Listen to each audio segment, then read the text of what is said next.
تطلع ما بين الصخر. الحبايب علشان ما نظلم المنظر كحل عينك. شوفوا ما شاء الله شلالات وادي شيخ. طبعا شلالات نزلت. هذه العين عمق 3 متر.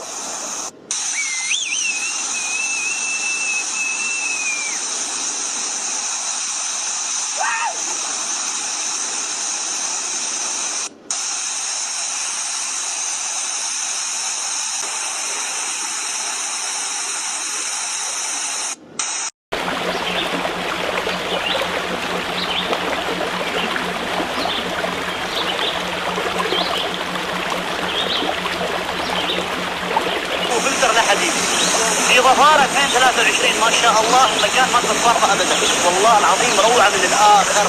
الحين حسيت نقعد صراحه. عنك كل سوق.